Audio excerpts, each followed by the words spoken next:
നമസ്കാരം. മലയാളി വാർത്തയിലേക്ക് സ്വാഗതം. വെഞ്ഞാറമൂട് കൂട്ടുകൊലക്കേസിലെ പ്രതി അഫാന് പിതാവ് റഹീമിനോട് മാത്രമല്ല മാതാവ് ഷമിയോടും കടുത്ത പക ഉണ്ടായിരുന്നതായി പോലീസ്. കുടുംബത്തിലെ സാമ്പത്തിക പ്രതിസന്ധി കൂടാൻ കാരണം ഷമിയുടെ സാമ്പത്തിക ഇടപാടുകളാണെന്നും കടക്കാരുടെ ശല്യം കാരണം ജീവിക്കാൻ കഴിയാത്ത അവസ്ഥയിലായിരുന്നുവെന്നും അഫാൻ പോലീസിനോട് പറഞ്ഞു. ഇത് സംബന്ധിച്ച് കൊലപാതകങ്ങൾ നടന്ന ദിവസം രാവിലെയും ഷമിയുമായി തർക്കമുണ്ടായി. അഫാന്റെ ആർഭാട ജീവിതം കാരണമാണ് കുടുംബത്തിന് ഈ അവസ്ഥ വന്നതെന്ന് ഷമി പറഞ്ഞുവെന്നും പക ഇരട്ടിയാക്കി. തങ്ങളെല്ലാവരും മരിച്ചാൽ ഒറ്റയ്ക്കായി പോകുമെന്നതിനാലാണ് സഹോദരൻ അഫ്സാനെ തലക്കടിച്ചു കൊന്നതെന്നും അതിൽ തനിക്ക് കുറ്റബോധമില്ലെന്നും അഫാൻ പോലീസിനോട് പറഞ്ഞു.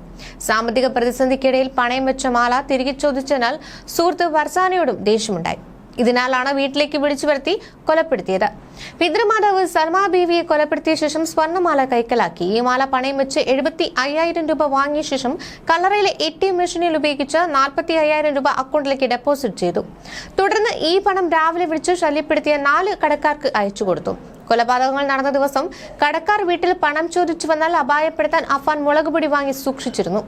5 കൊലപാതകം നടത്തിയ ശേഷം ഗ്യാസ് തുറന്നുവിട്ടത് ആ വീട്ടിൽ പിതാവ് റഹീം ഉൾപ്പെടെ ആരും താമസിക്കേണ്ട എന്ന ഉദ്ദേശത്തോടെയാണ്.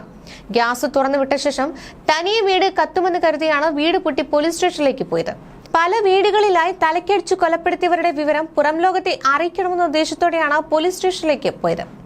ഈ സമയം കടയിൽ നിന്ന് 20 രൂപ കൊടുത്തു വാങ്ങിയ എലിവിഷവും പ്രതി അഫാൻ കഴിച്ചിരുന്നു. വളരെ പൈശാചികമായാണ് പ്രതി ഓരോ കൃത്യവും ചെയ്തത്. ലത്തീഫിനെ കൊല്ലാൻ പോകുമ്പോൾ പോലും നാഗർകുഴിയിലുള്ള കടയിൽ നിന്ന് സിഗരറ്റും കൂടാതെ മുളകുപൊടിയും അഫാൻ വാങ്ങിയിരുന്നു. ലത്തീഫിനെയും ഭാര്യയും കൊലപ്പെടുത്തിയ ശേഷം ലത്തീഫിന്റെ മൃതദേഹത്തിന് മുന്നിലിരുന്ന് അഫാൻ 3 സിഗരറ്റുകളാണ് വലിച്ചു തീർത്തത്. ഇതിനുശേഷം വീട് വിട്ടിറങ്ങി ഇതിന് പിന്നാലെ വെഞ്ഞാറമൂട്ടിലെ ബാറിലെത്തി 4 പെഗ് കഴിച്ചതിനു ശേഷമാണ് 350 ml മദ്യം കുപ്പിയിൽ വാങ്ങി സൂക്ഷിച്ചത്. ഇതിനുശേഷമാണ് ഫർസാനെ കൂട്ടിക്കൊണ്ടുവരാനും പോയത്.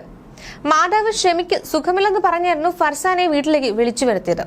നാഗർകുഴിയിലെ കടയിൽ നിന്ന് ഇതിനു ശേഷവും മുളകുപൊടി അഫാൻ വാങ്ങി. കൊലപാതകത്തിനിടെ വീട്ടിലേക്ക് എത്തുന്നതുവരെ ആക്രമിക്കാനായിരുന്നു ഈ നീക്കം. പെരുമലയിലെ വീട്ടിൽ കഴിഞ്ഞ ദിവസം തെളിവെടുപ്പ് നടത്തുന്നതിനിടെയൊക്കെയാണ് അഫാൻ ഇക്കാര്യമൊക്കെ വെളിപ്പെടുത്തിയത്.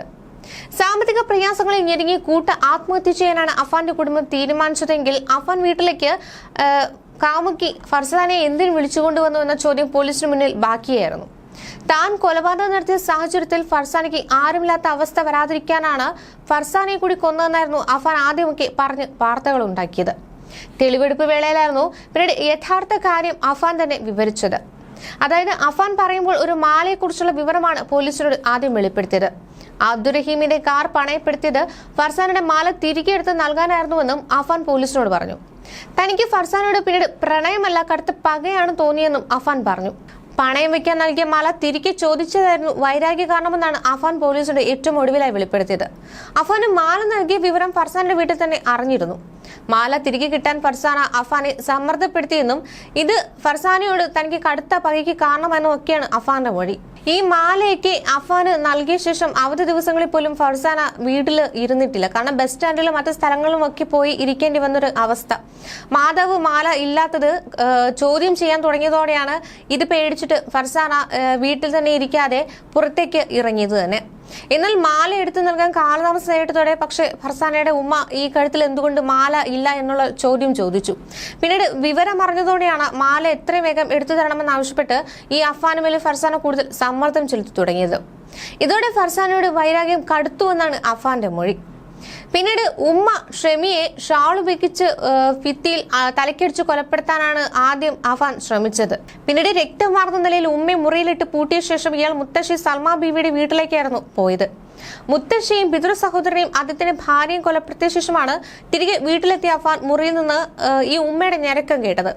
പിന്നീട് മരിച്ചില്ലെന്ന് കണ്ടതോടെ മുറി പൂട്ടി ആ ആക്രമണം നടത്തുകയായിരുന്നു.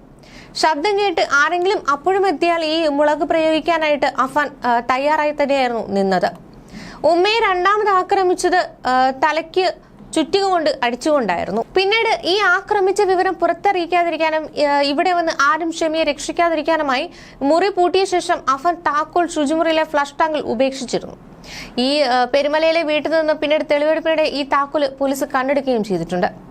പ്രതിയെ ഇന്ന് വീണ്ടും പോലീസ് കസ്റ്റഡിയിൽ വാങ്ങും. രാവിലെ 11 മണിക്ക് നെടുമങ്ങാട് കോടതിയിൽ ഹാജരാകുന്ന പ്രതിയെ കിളിമാനൂർ SHO B ജയന്റെ നേതൃത്വത്തിലുള്ള സംഘമാണ് കസ്റ്റഡിയിൽ വാങ്ങുക.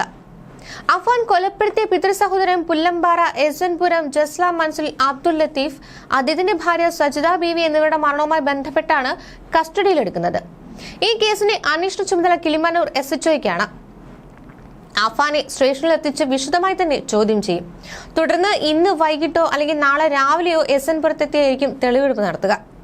അഫാന്റെ പിതാവ് അബ്ദുറഹീം വിദേശത്ത് കുടുങ്ങിയത് അറിഞ്ഞതോടെയാണ് ഈ വീട്ടിലെ ആവശ്യങ്ങൾക്ക് കുടുംബം ലത്തീഫിനെ ആശ്രയിച്ചു തുടങ്ങിയത്. സാമ്പത്തിക പ്രതിസന്ധി രൂക്ഷമായപ്പോൾ കൂടുതൽ ബാധ്യതകളിലേക്ക് പോകണമെന്ന് അഫാനെ ഈ ലത്തീഫ് ഓർമ്മിപ്പിച്ചു.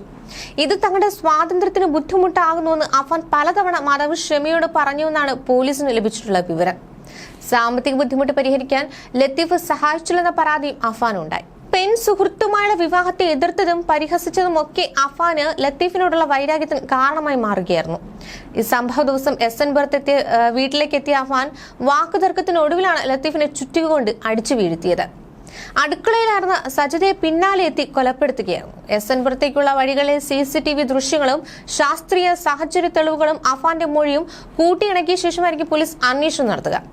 പലപ്പോഴും കുറ്റബോധമോ ഭാവവ്യത്യാസമോ ഇല്ലാതെ ഒക്കെയാണ് അഫാൻ പെരുമാറുന്നത്. ചുറ്റികയാകുമ്പോൾ എവിടെയും കൊണ്ടുപോകാമെന്നും ആർക്കും സംശയം തോന്നില്ലെന്നും ചോദ്യം ചെയ്യലിടെ അഫാൻ പോലീസിനോട് പ്രതികരിച്ചിട്ടുണ്ട്. ശക്തിയായി അടിച്ചാൽ ആൾ മരണപ്പെടുമെന്ന് തനിക്ക് പൂർണ്ണ ബോധ്യമുണ്ടായിരുന്നുവെന്നാണ് ഈ പ്രതി മൊഴി നൽകിയിരിക്കുന്നത്. വെള്ളിയാഴ്ച ഉച്ചയ്ക്ക് ഊണ് കഴിക്കുമ്പോൾ മീൻകറി ഇല്ലെന്നും അഫാൻ പോലീസിനോട് പറഞ്ഞിരുന്നു. പിന്നീട് ആഹാരം കഴിക്കാൻ വിമുഖത കാട്ടിയപ്പോൾ എന്തുകൊണ്ട് കഴിക്കുന്നില്ല എന്ന പോലീസുകാരന്റെ ചോദ്യത്തിന് താൻ എന്നും വൈകിട്ട് പെറോട്ടയും ചിക്കനുമാണ് കഴിക്കുന്നത്, അതില്ലാതെ തനിക്ക് പറ്റില്ലെന്ന് പറഞ്ഞു. ഒടുവിൽ പോലീസ് തന്നെ ഇത് പ്രതിക്ക് എത്തിച്ചു കൊടുക്കുകയായിരുന്നു. പിന്നീട് നിലത്ത് കിടക്കാൻ തനിക്ക് കഴിയില്ല, തനിക്ക് പേപ്പർ വേണമെന്ന് ആവശ്യപ്പെടുന്നു. അവസാനം പേപ്പർ നൽകുമ്പോൾ ആ പത്രത്തിലുള്ള മുഴുവൻ കാര്യങ്ങളും പ്രതി വായിച്ച് അറിയുകയാണ്. ഇതിനുശേഷം പ്രതിയിൽ നിന്ന് ആ പത്രങ്ങളൊക്കെ പോലീസ് തിരികെ വാങ്ങിച്ചു.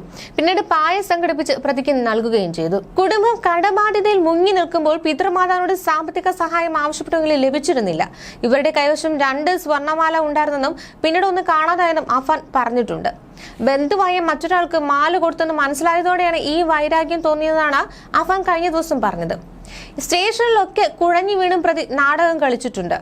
അതായത് ഉമ്മ ജീവിച്ചിരിക്കുന്നുവെന്ന് ഏതാനും ദിവസങ്ങൾക്ക് മുമ്പാണ് അഫാൻ തിരിച്ചറിഞ്ഞത്. പിന്നാലെ താനും ആത്മഹത്യ ചെയ്യുമെന്ന് പലപ്പോഴായി അഫാൻ ഭീഷണി മുഴക്കിയിരുന്നു. ഇതിനുശേഷം വെള്ളിയാഴ്ച രാവിലെ 6:30ഓടെയാണ് ഈ ലോക്കപ്പിനുള്ളിലെ ശുചിമുറിയിൽ പോകുമ്പോൾ അഫാൻ കുഴഞ്ഞു വീണത്.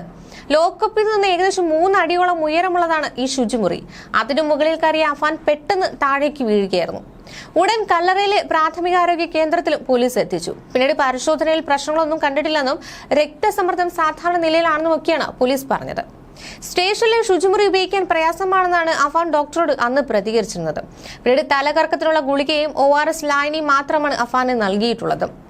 കൂടാതെ തെളിവെടുപ്പ് നീട്ടിവെക്കാൻ അഫാൻ കുഴഞ്ഞു വീണതാണോ എന്നും പോലീസ് സംശയിച്ചിരുന്നു. പിന്നീട് തുടർന്ന് പോലീസ് തെളിവെടുപ്പ് നടത്തുകയും ചെയ്തിരുന്നു.